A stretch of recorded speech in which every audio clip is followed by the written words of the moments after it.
esta hora ya está aquí en nuestros estudios Carlos Camacho, él es vocero de Rodolfo Orellana y Benedicto Jiménez, y lo hemos invitado precisamente porque hay información también actual vinculada a estos dos personajes. Hoy leemos en El Comercio y en todos los diarios que se revocó la libertad de Benedicto Jiménez y se le ha dado 18 meses de prisión preventiva. Sin embargo, él ya de alguna manera se ha pronunciado, el coronel en retiro, diciendo que no se va a poner a derecho, porque no hay garantías para que esto suceda.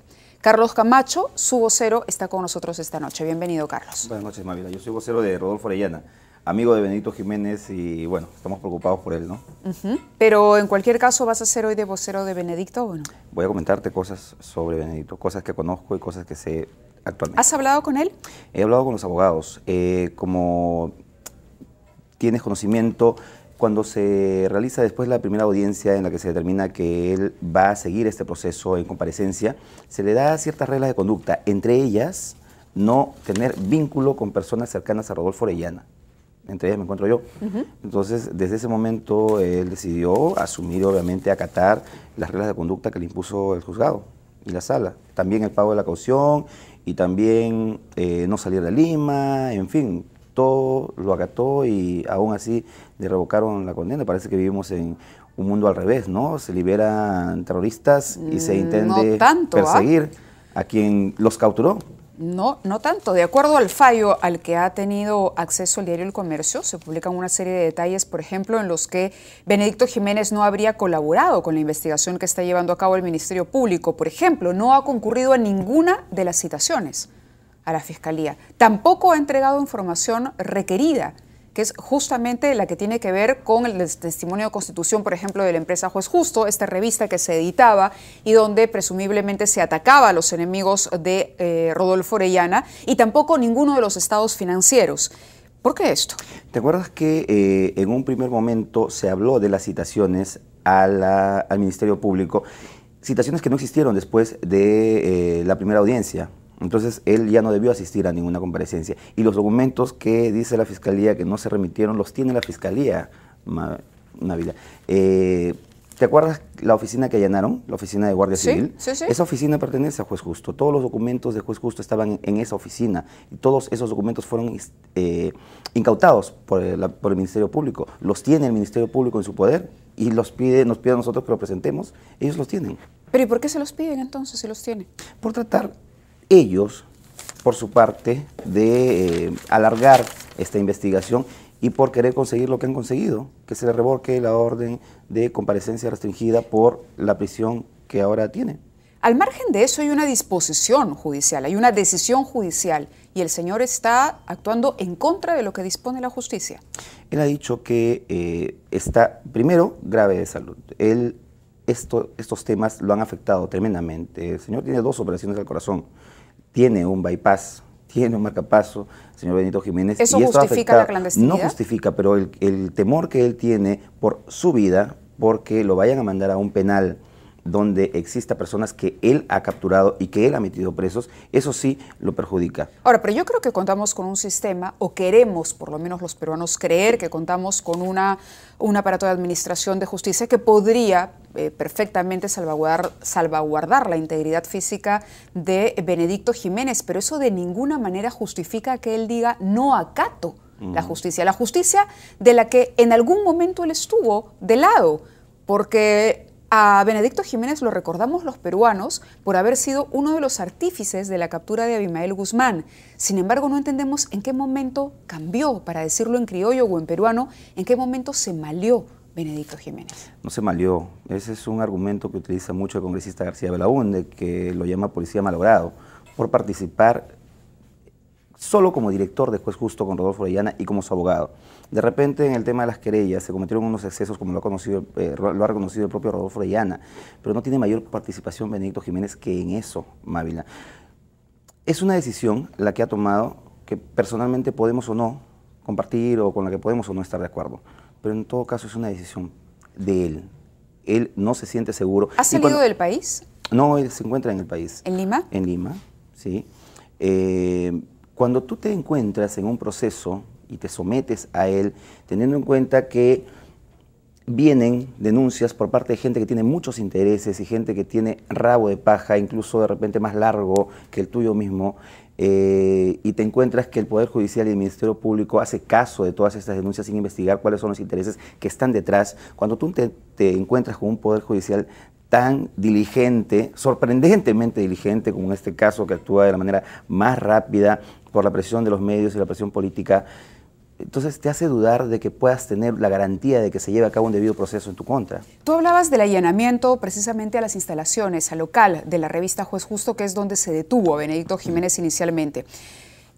Y me dices que allí se ha encontrado la documentación que requiere la Fiscalía para poder desarrollar las investigaciones.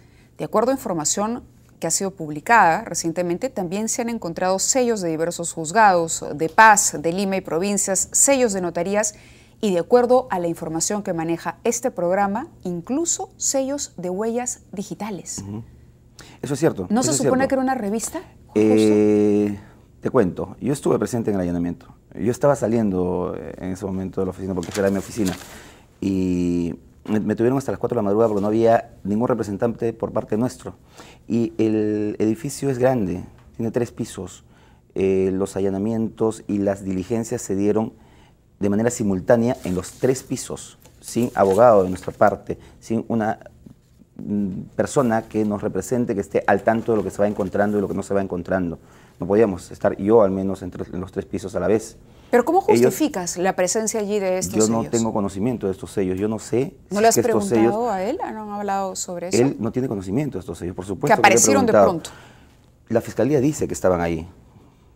No sé si tendrán fotos, no sé si tendrán videos. Mira, lo que pasa es que cuando te encuentras también por parte de la Fiscalía con un coordinador de fiscales especializados que sale a decir que hemos presentado 50 denuncias y quejas contra la fiscal que está a cargo del caso, Marita Barreto, y nosotros no hemos presentado un solo documento en contra para no entorpecer el caso. Para que no, porque esto nos perjudica a nosotros. Carlos, si te dijera que, de acuerdo al equipo de investigación de No Culpes a la Noche, podemos dar fe de la existencia de videos donde se puede apreciar justamente estos sellos, ¿qué me dirías? Que yo particularmente no tengo conocimiento, que yo le he preguntado a Rodolfo Orellana por esos sellos y que no tiene conocimiento y que... Benedicto Jiménez tampoco. Benedicto Jiménez, lo que pasa es que Juez Justo funcionaba en el primero y en el tercer piso. Rodolfo Orellana en el segundo piso tenía oficinas privadas. Esos sellos, tengo entendido, se han encontrado, según el Ministerio Público, en el segundo piso. Un lugar al que nosotros no teníamos acceso. No es que no podíamos entrar a la oficina de Rodolfo Orellana, por supuesto, tocábamos la puerta y si es que estaba desocupado nos atendía. Bueno, esos sellos estaban al servicio o de la revista o del bufete de abogados de Rodolfo Orellana. Yo no tengo conocimiento de la existencia de esos sellos en esa oficina. Pero en cualquier caso podemos presumir que estaban allí para fines poco claros, ¿no? Eso tendrá que determinarlo la Fiscalía. Ahora, ¿y qué pasa si te digo también que en el año 2013 Benedicto Jiménez Vaca hizo 689 búsquedas en la RENIEC?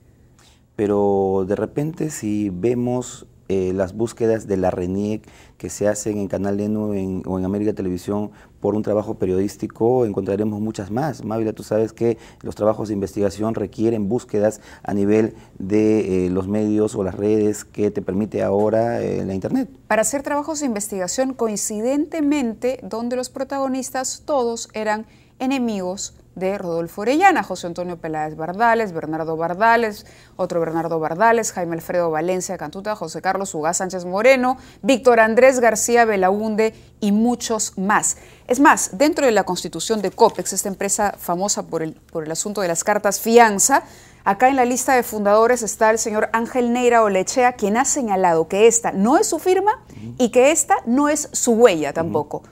Esto pudo ser un sello. Fue puesto aquí, pudo haber sido puesto aquí con un sello. Pudo haber sido hecho por personas. Una fábrica de fraude. Tú sabes que Rodolfo Orellana solamente participó en la conformación y en la fundación de COPEX y en la gerencia general por unos pocos meses. Todas las cartas fianza, la Fiscalía no ha podido encontrar una sola carta fianza que se haya emitido por parte de COPEX durante la gestión de Rodolfo Orellana. ¿Quién financiaba a Juez Justo? ¿De dónde salía el dinero para eso? Había, bueno, se mantenía de acuerdo de... ¿Publicidad? No me digas. No, publicidad porque no además tenía, se distribuía no gratuitamente. No, se vendía. No se vendía mucho, pero se vendía. A mí me llegaba gratis. Pero tú sabes que todos los medios de comunicación escritos hay varios envían, por supuesto, envían a los medios de comunicación a los congresistas y a los ministerios se reparte de manera gratuita, pero eso no es que se reparta a nivel nacional de forma gratuita. Bueno, te corté. ¿De dónde venían los fondos? Los fondos en parte venían de Rodolfo Orellana, en parte. Y después era una iniciativa de... ¿De su fortuna personal? No de su fortuna personal, no sé de dónde financiaba exactamente, pero no era el que financiaba absolutamente toda la publicación.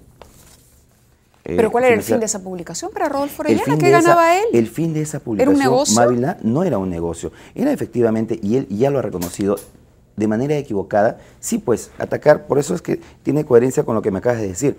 Justamente investigaban a los enemigos de Rodolfo Orellana, que también eran enemigos de Benedicto Jiménez, porque tenían procesos con Benedicto Jiménez, con Rodolfo Orellana. Los tienen hasta ahora, varias denuncias de todas las partes, no solamente de nuestra parte. Y se investigaba a esta gente justamente para, con una idea equivocada, defenderse. ¿Conoces hasta que yo llegué, Carlos Martínez y Enrique Mendoza del Poder Judicial? No. A Carlos Martínez sí lo conozco por el trabajo periodístico que he realizado desde hace bastante tiempo. ¿No por algo que tenga que ver con Orellana o Jiménez? No. Yo me he contactado con Carlos Martínez mientras trabajaba en medios de comunicación. Siempre él es, tengo entendido, desde hace varios años, asesor de prensa del Poder Judicial. Antes de la Sala Civil del Poder Judicial, estuvo en el Jurado Nacional de Elecciones. Todos los periodistas que hacemos investigación tenemos contacto con los asesores de prensa de todos los entes del Estado. ¿Dónde está Rodolfo Orellana? Está en el Perú, no tengo conocimiento exactamente de dónde está. ¿No se ha fugado? No se ha fugado, no ha salido del país. Esa es una hipótesis del congresista García Belaúnde, que miente en todo momento. Miente cuando dice que existen denuncias que él nunca ha podido probar, amenazas que él nunca ha podido probar. Miente cuando habla de, como mintió aquí, ¿no? Miente cuando me quiere involucrar a mí en temas que tienen que ver con Rodolfo Orellana y que yo tengo que responder por todos los delitos de Rodolfo Orellana, me lo dijo en un medio de comunicación hace poco. Miente como le mintió a Milagros Leiva aquí, cuando se comprometió a mostrar su voto, que dice que iba a ser en la elección de la mesa directiva en contra de Ana María Solórzano, y al parecer no ha sido así, no mostró su voto nunca. Está acostumbrado a mentir el señor Víctor Andrés García Belaúnde. ¿Y no piensa nunca ponerse a derecho el señor Orellana? Mientras las cosas continúen de esta manera, como se están dando en el Poder Judicial, que no le dan las luces a él ni a sus abogados de que se vaya a llevar... ¿Qué pediría? ¿Cuál sería la condición ideal, la situación ideal para que ambos se pongan a derecho? Que muestren que la justicia va a actuar de manera objetiva, y todo esto se está dando... ¿Y por qué no actuaría de manera objetiva, Porque Carlos? están haciendo caso a gente. Las denuncias, Mávila, han sido presentadas por 4 personas en su mayoría. Víctor Andrés García Belaúnde, Jorge Pasos Holder, Giovanni Paredes y Rodolfo Sack, que es guardaespaldas de Jorge Pasos Holder. Esta gente ha conformado además una asociación de supuestos agraviados, una asociación que no existe, una asociación que se ha unido a las denuncias de Jorge Pasos Holder y compañía, y pagados, Mávila, por intereses que Jorge Pasos Holder tiene personalmente contra Rodolfo Orellana. Ellos tienen una disputa y un pleito hace muchos años por una tierra en Lurín, una tierra que dice Pasos Holder que fue suya, y es mentira, este señor. Habría que detenernos un poco los periodistas en analizar también cuáles son los intereses de las personas que nos traen información, que nos traen denuncias. El señor Pasos Holder no le perdona a Rodolfo Orellana haber descubierto que él falsificó documentos de una supuesta comunidad campesina. Sí, claro, pero ese es un solo tema. No, pero es que hay la otro tema historia de Rodolfo Orellana empieza, creo que desde que... ¿Has leído la revista Poder? Empieza con ellos, Mávila. Sí he leído. Empieza con ellos. La primera denuncia la hace Víctor Andrés García Belaúnde, junto con Pasos Holder, en la misma época, en Panorama, hace más de 3 años. La verdad es que esto es sumamente complicado, porque no entiendo cómo alguien puede reclamar justicia si no se somete justamente a la justicia. Todos los peruanos estamos en la obligación de hacerlo, nos guste o no. No podemos ponerle condiciones a un juez. Las víctimas, además, no estamos hablando de 1, de 2, de 3, son como 300. Carlos, yo te pediría hacer una pausa para luego seguir conversando acerca de esto, porque creo que hay más información que vas a compartir con nosotros esta noche. Regresamos, amigos. Muy buenas noches, continuamos aquí en vivo. Esto es No Culpes a la Noche en Canal N, y nos acompaña Carlos Camacho, quien es vocero de Rodolfo Orellana y además amigo, puedo decirlo así, de Benedicto Jiménez. Hemos trabajado juntos. Quien Bueno, los dos se encuentran en este momento prófugos de la justicia. Se ha ordenado su detención, sin embargo, ellos dicen que no se cuenta con las garantías necesarias y lo que en realidad vamos armando, o la sensación que tenemos todos, tú vas a decir que no, es que esta era una tremenda mafia liderada por Orellana que lavaba muchísimo dinero de procedencia dudosa, que algunos atribuyen al narcotráfico, donde Benedicto Jiménez era un brazo de inteligencia. De todo lo aprendido durante sus años como policía, finalmente ese conocimiento lo puso al servicio de esta mafia que lidera Orellana. Tú me dices que no. Es parte de la leyenda urbana que han creado estas personas que vienen denunciando y persiguiendo a Rodolfo Orellana desde hace 4 años. Pero Mávila. la pregunta es ¿por qué? ¿Por qué perseguir a alguien que no se ha hecho nada? No, pues lo persiguen por temas personales, porque tienen, ¿tú sabes cuántas denuncias y cuántos procesos tienen estas personas con Rodolfo Orellana y con Benedicto Jiménez? Hablábamos de las 300 víctimas que lo acusan de haberse apropiado, de haber registrado propiedades que no son suyas. Hablamos del caso de la familia Llanos, es el local donde funcionaba Juez Justo, la expropiación de ese local. Por ejemplo, ellos. Tú sabes que... ¿Qué sentido tendría que denuncien o que acusen a Orellana y compañía por algo? El señor Llanos no es el único propietario de esa vivienda, de ese local. Son varios hermanos que tienen la propiedad. Todos los hermanos le vendieron la propiedad a Rodolfo Orellana, incluyendo el señor Llanos. El señor Llanos después aduce de que no se le pagó lo que él requería o lo que realmente valía esa propiedad y decide, no, pues ya me arrepiento, ya no quiero venderte ahora, mejor devuelve mi propiedad, te devuelvo tu plata. Sí, pero no eres el único que tiene que decidir, son varios hermanos que tienen esa propiedad. Ese es el problema que sucedió con el tema de la casa famosa de Guardia Civil. El tema de la Fundación por los Niños del Perú, que viene denunciando Víctor Andrés García Belaúnde y por el que dice que ha conformado la Comisión de Investigación para defender los derechos del Estado, porque en este caso se está afectando un derecho del Estado. No se preocupa en el caso de su ahijado Giovanni Paredes, que le debe como 60 millones de soles a la SUNAT por temas de impuestos y ahí no defiende al Estado el señor. Ahora, tengo entendido que son 10 hermanos, los últimos, de la última esposa, hijos de la última esposa que ponían al 70%, ¿no es cierto? Y que ellos no vendieron. No, sí vendieron y hay documentos que se han presentado al Poder Judicial y al Ministerio Público. No, la unidad de investigación me dice que no vendieron. No, sí vendieron.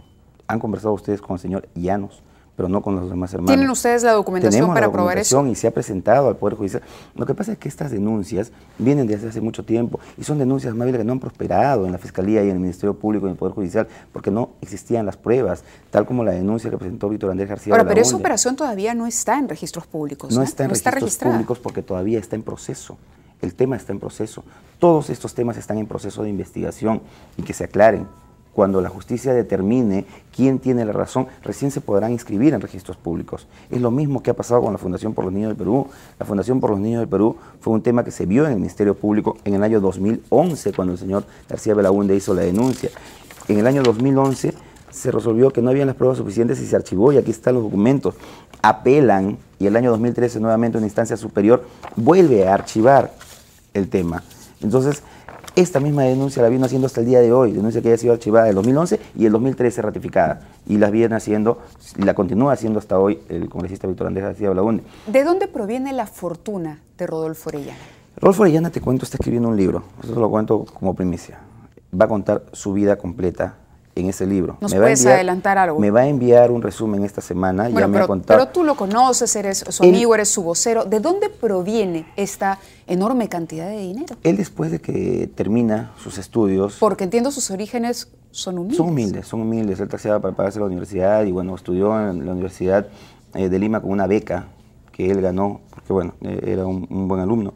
Y después él ingresa a trabajar en una propiedad, en una institución privada, que bueno, se disuelve y le quedan debiendo una cantidad de dinero, más de $100.000, con la que él inicia un negocio propio, un estudio propio de abogados para defender a los clientes de los bancos que tenían. ¿Te acuerdas esa época que habían los bancos te ponían al día siguiente de que el 30 se vencía tu deuda y al día siguiente estabas en Infocorp y te acosaban llamándote en las madrugadas y en las noches, y al día siguiente había un hombrecito vestido de amarillo con carteles insultándote que eras un moroso y que eras un deudor frente a tu casa? Ya, ok. En esa época él constituyó una empresa para defender a estos clientes morosos que querían hacer un trato con el banco y que el banco no les permitía.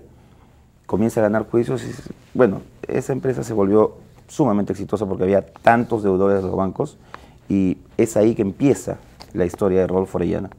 ¿Y el vínculo con la centralita? Es otro tema. El vínculo con la centralita tiene que ver con Jorge Pasos Joller. Antes me olvidé, quería comentarte que... ¿Lo del libro? Lo del libro ya te comenté. Respecto de... ¿Cuándo sale ese libro, por cierto? Bueno, recién está haciendo el resumen, que me lo va a pasar esta semana. ¿Y él qué va a contar ahí? ¿Su historia personal o se va a defender de todas las denuncias? Su historia completa respecto de todo, desde que nació hasta el día de hoy. Y cómo se dieron, por qué se dieron estos casos, por qué tiene los enemigos que tiene, por qué los enemigos que tiene lo acusan de todo lo que lo están acusando. ¿También porque denunció periodistas? Eso ya ha reconocido que ha sido una equivocación. Y el tema, yo no sé, en Juez Justo, cuando yo me hago cargo de la edición general, le bajo el tono, porque no me parecía correcto el insulto y nosotros quejarnos permanentemente de que nos atropellaban y nos denunciaban sin razón y nosotros hacer lo mismo. Escúchame, tengo una llamada telefónica de Marcos Llanos Aparcana, quien quiere intervenir, seguramente hacerte alguna pregunta o comentario. Muy buenas noches, señor Llanos Aparcana. Muy buenas noches, Mávila. ¿Cómo está? ¿Usted quiere seguramente hacer alguna aclaración sobre esta propiedad donde funcionaba la revista Juez Justo? Por supuesto, parece que este señor no tiene el mayor conocimiento sobre el asunto de la propiedad. En realidad, efectivamente, sí, la propiedad fue, en realidad, 6 hermanos nuestros vendieron a abogados peruanos asociados sus acciones y derechos, que le correspondían a cada uno el 5%, tan solo. Es decir, el 30% fue vendido. El resto, el 70% de mi madre y de 3 hermanos más, nunca fue vendido, como dice este señor, que fue vendido en ningún momento. Esto desde el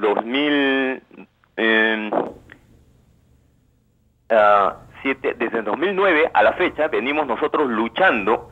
Tenemos una serie de procesos abiertos contra el señor Orellana y abogados peruanos asociados defendiendo nuestro 70%. Por eso es mentira lo que dice este señor.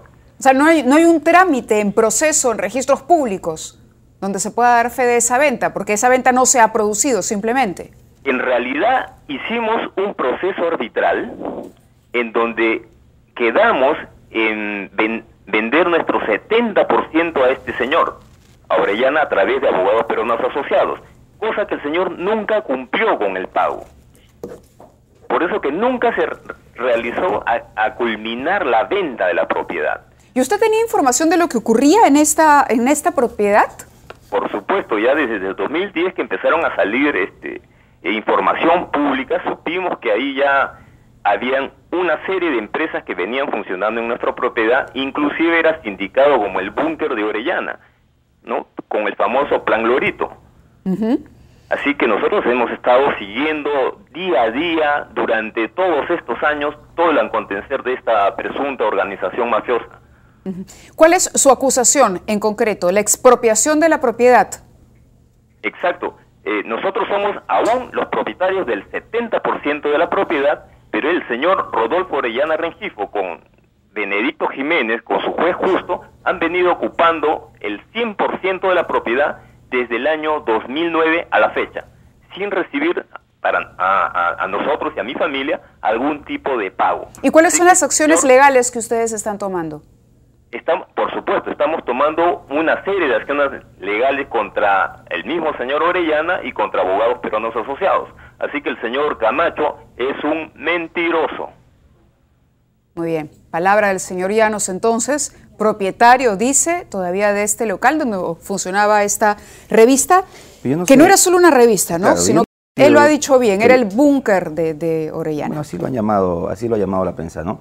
Yo quería aclararle al señor Llanos, es prácticamente lo mismo que he dicho, que esto está en proceso, está en investigación en el Poder Judicial y en el Ministerio Público, y ellos se van a encargar de resolver lo que dispongan, y lo que dispongan se va a acatar. Todavía continúa en proceso, es lo mismo que yo he dicho.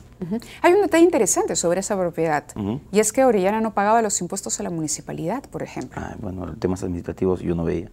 Yo veía el tema de juez justo, nada más. Yo no me estaba ocupando, oye, has pagado tus arbitrios, has pagado la municipalidad. No, pues, pero si se supone que es un supermillonario, un hombre que se ha hecho honrado desde abajo, pobre, que ha salido adelante, es un emprendedor y no paga los impuestos. Magda, yo no te he venido a decir que Rodolfo Orellana es un santo.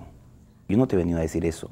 Yo te he venido a decir que las denuncias en su contra, muchas de ellas han sido archivadas por falta de pruebas y muchas de ellas han sido infundadas y han sido creadas por estos enemigos que él tiene. El caso de la Centralita, me preguntabas. Sí, claro. Ya, el caso de la Centralita fue promovido y creado por el señor Jorge Passos Holder. Jorge Passos Holder viajó a Chimbote con Giovanni Paredes para traer y comprar al testigo Juan Carlos Barrios Ábalos, hospedarlo aquí en un hotel y con su abogado crear toda esta farsa, montar toda esta historia, darle las supuestas pruebas y documentos para que este señor dijera lo que ha dicho. ¿Cómo puedes probar lo ha dicho el propio Juan Carlos Barrios Ábalos? No, pero no estoy hablando de lo dicho, sino que es la palabra de Orellana, es tu palabra frente a una cantidad tremenda de víctimas y de personas que traen documentos. O sea, si te enseñara la cantidad del archivo, el expediente Orellana que hay en la oficina y la cantidad de horas que ha tenido que invertir, no solamente el equipo periodístico de este canal, sino te ponía el caso de la revista Poder. ¿No? La cantidad de horas para poder entender la manera como el señor Orellana utilizaba las debilidades del sistema, por ejemplo, registral de Lima, el tema de los laudos arbitrales, en fin, una lavandería, ha dicho la revista Poder, lavandería de activos, de dinero que todos suponemos viene del narcotráfico. No solo la revista Poder, García Belaunde ha dicho claro, que es el Pablo Escobar del Perú. Además, ustedes han denunciado a los periodistas, pero luego se han retractado. Entonces, ¿qué le están dando la razón a esas denuncias finalmente? Lo que pasa es que yo siempre creí que esas querellas eran una equivocación. Desde que yo llegué le bajé el tono a Juez Justo. No, pero ¿por qué? Si tú tienes la razón y estás del lado de la justicia y del derecho, tienes toda la razón, al menos para mí, no te da toda la posibilidad de poner una demanda y ganarla además. No tienes que portarte de la misma forma o ser de la misma calaña de la gente que te viene denunciando. Si te agreden, yo también te voy a agredir. Eso es lo que yo pienso, Mávila. Eso es una inocentada, Carlos. Eso es lo que yo pienso. Es una inocentada. Yo le dije a Rodolfo, es un error. Yo te digo, si mañana alguien sale y me calumnia o me difama, yo le pongo una denuncia. Entonces, si a este señor le están diciendo narcotraficante, lavado de activos, asociación ilícita para delinquir, en fin, una cantidad de delitos y le están diciendo mafioso comparándolo con el Lunarejo, con Pablo Escobar, con las estrategias montesinistas.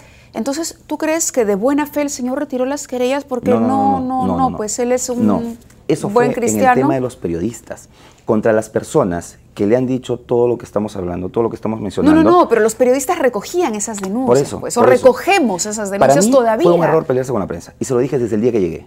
No estoy de acuerdo con lo que estás haciendo. Hoy vamos a entrevistar a una persona que viene a defenderse justamente de una acusación involucrada de ser parte de la mafia. Hoy la vamos a tener aquí. ¿Eso va a significar que mañana nos pongan una denuncia también? No, para nada. Ya se ha quitado todas las querellas contra los periodistas. Se ha retirado todas las querellas y no se va a volver a denunciar a los periodistas que recojan denuncias. A las personas que hicieron estas denuncias, a las personas que emitieron estos calificativos, sí se las ha denunciado. ¿Cuántas denuncias tiene Víctor Andrés García Belaunde? Pero claro, tiene inmunidad parlamentaria. ¿Eres papá, Carlos? ¿Tienes hijos? Yo sí. Yo tengo ¿Me puedes jurar una hija. por tus hijos que Rodolfo Orellana es un santo varón por tu hija? Yo no te voy a decir que es un santo. Te he dicho en ningún momento, te he dicho o te he venido a decir aquí que Rodolfo Orellana es un santo. ¿Puedes negar que parte de su dinero o todo su dinero provenga del narcotráfico? ¿Jurar que no es así? No tiene nada que ver con el narcotráfico. No tiene nada que ver. Lo juras por tu hija. Con el narcotráfico. Te digo lo que él me ha contado. Mávila, te cuento una anécdota pequeñísima, brevísima. No me digas lo que él te ha contado, porque no podemos creerle a todo el mundo lo que dice, menos a alguien con tantos indicios de culpabilidad. Lo que pasa es que yo me senté con él cuando empezaron a salir estos temas, porque yo siempre he estado del otro lado, acusando corruptos en mi trabajo periodístico. Bueno, pero por eso te hago la pregunta, tú has sido periodista, pues, por eso. Yo me senté y le dije, demuéstrame y primero convénceme a mí. ¿Okay? Y te convenció. Nos hemos sentado casi 3 horas con documentos. No me convences con tus palabras. Convénceme con documentos. Preséntame documentos de todo lo que me estás diciendo. Me presentó toda la documentación. Y me presentó además pruebas de que toda la gente que estaba en su contra, me presentó el porqué de todas las denuncias de esta gente. Passos Holder, como te digo, viajó y trajo a Juan Carlos Barrios Ábalos. ¿Y esa información que te entregó Orellana, la cruzaste, la cotejaste? ¿Fuiste a la fuente original? Por supuesto, ¿Sí? La cotejé, por supuesto. Las denuncias que tiene Passos Holder. El tema de la propiedad del Lurín es escandaloso, Por eso te digo, Mávila. ¿tú podrías jurar entonces por tu hija que el señor es un santo varón? No, un santo varón. ¿De todo lo que se le ha imputado? No de todo lo que se ha imputado, pero gran parte. El tema del lavado de activos no existe, Mávila. El tema ¿De qué es culpable entonces? Ya para cerrar, porque me va a cortar la cabeza acá en tiempos. De aprovecharse de los vacíos legales para ganar sus procesos. Ajá. Okay. O sea, sí. Hay un reconocimiento de que el señor se ha aprovechado de los vacíos legales. Pero eso lo ha reconocido él mismo desde hace tiempo. Los vacíos legales te permiten hacer cosas. Y por eso está prófugo de la justicia. Está prófugo de la justicia porque no le están dando las garantías de un debido proceso. No. Hay muchas cosas que aclarar y que se van a determinar en su momento. Bueno, yo te agradezco, Carlos, la verdad que te hayas sentado en ese sillón rojo, en esa silla roja, porque la verdad es bien complicado estar de tu lado con la cantidad, te digo, de información que hay, que la incrimina cantidad de denuncias que tiene la otra parte también es impresionante. Bueno, seguramente, pero tú vienes a representar una de las partes y te ocupas de esta. Pero también te tengo que hablar pues de por qué hacen las denuncias esta gente y pero por qué dile que se ponga derecho, dile que no tenga miedo. Yo le he dicho. Que la prensa, esa misma prensa que dices tú, con la que no hay que pelearse, le podría dar las garantías de un proceso adecuado y transparente. De eso se trata. Nosotros, o sea, la prensa no trata de inculpar o de meter presa a gente injustamente, pero el delincuente debe ir a la cárcel. Ha sido poco minucioso en este caso, porque también hay que revisar los intereses de la persona que viene trayendo información. información. No nos vamos a poner de acuerdo, creo. Pero en fin, te agradezco igual la presencia, Carlos. Muchas gracias. Nosotros hacemos una pausa y regresamos con más información acerca de este caso y más.